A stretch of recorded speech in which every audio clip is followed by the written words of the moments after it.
एक और क्वेश्चन है। नेक्स्ट हमारे पास एक सीक्वेंस है। अगर आपके पास सीक्वेंस सीक्वेंस है a n defined by the recursion formula, हाँ डिफाइंड बाय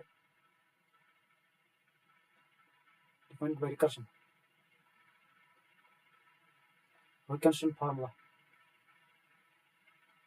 हमारे पास क्या है formula, a n plus one is equal to under root of 3 times a n, okay, where this a one is equal to 1। तो हमें series निकालनी है, ठीक है। हमें सीरीज जो ए एन से डिफाइन होती है, सीक्वेंस जो है वो ऐसी डिफाइन होती है, तो हमें ए एन सीक्वेंस निकालनी है। तो हम क्या करेंगे, हम करेंगे काम, हमें क्या दिखाना है, ये जो सीक्वेंस है या तो ये मोनोटोनिकली इंक्रीजिंग होगी, क्या होगी, मोनोटोनिकली इंक्रीजिंग, मोनोटोनिकली इंक्रीजिंग, या तो बी होगी मोनोटोनिकली डिक्रीजिंग, डिक्रीजिंग होगी, क्या होगी, या तो ये होगी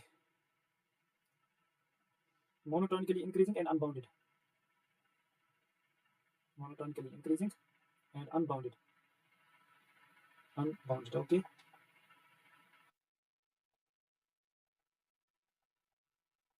unbounded, हाँ,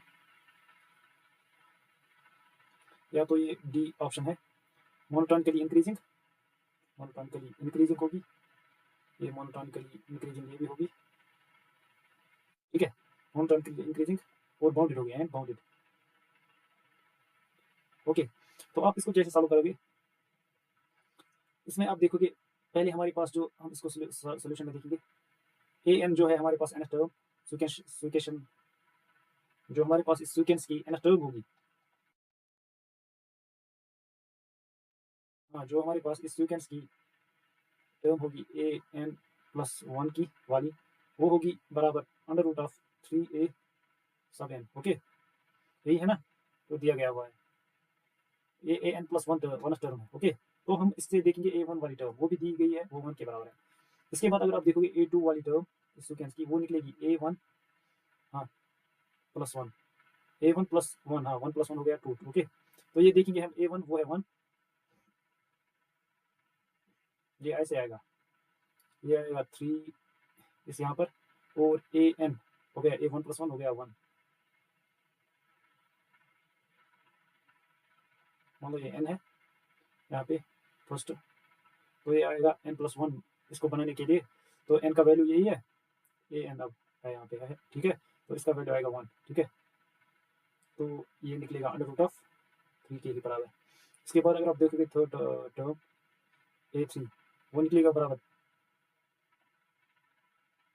वो निकलेगा बराबर a two plus one, okay, ठीक है, तो ये आएगा बराबर under root of 3, okay, 3 times a two, ठीक है, तो ये किसके बराबर आएगा, under root of 3 times under root of 3, okay. तो ऐसे ही अगर आप देखोगे so on and so forth. इसके बाद अगर आप देखोगे ए फोर, वो भी निकलेगा ऐसे ही, वो निकलेगा under root of 3 times a three, तो वो आएगा under root of 3 under root 3, ऐसे ही चलता जाएगा अंडर रूट 3, ओके। इसी तरह अगर आप देखोगे ए फोर ए फाइव अगर, तो उसमें भी ऐसे ही आएगा ए फाइव, वो भी आएगा under root of 3 times a four, okay, तो ये आएगा under root of 3 under root of 3 under root of 3 under root of 3 आया, ऐसे ही चलता जाएगा।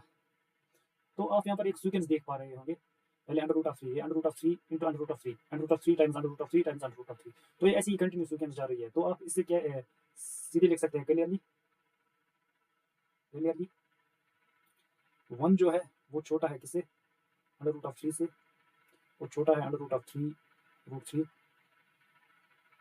is lesser than under root of 3 under root 3 under root 3, okay and so on, that is, से आप क्या देख पा रहे हो, ए वन जो है वो छोटा है ए टू से, and A three A four and so on, okay.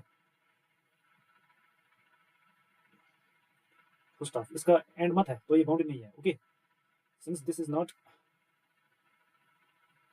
complete sequence, hence it is not bounded. So what will be its answer?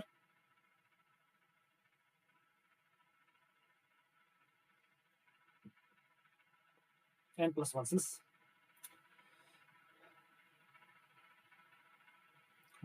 monotonically तो ये इंक्रीजिंग है, monotonically इंक्रीजिंग सीक्वेंस है ना।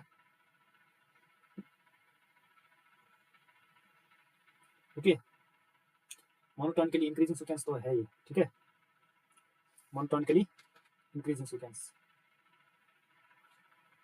This will be it's answer. ये कौन सा part है, monotonically increasing, कौन सा मोनोटोनिकली इंक्रीजिंग, मोनोटोनिकली डिक्रीजिंग, हाँ ये पार्ट आएगा इसका आंसर, ठीक है, मोनोटोनिकली इंक्रीजिंग।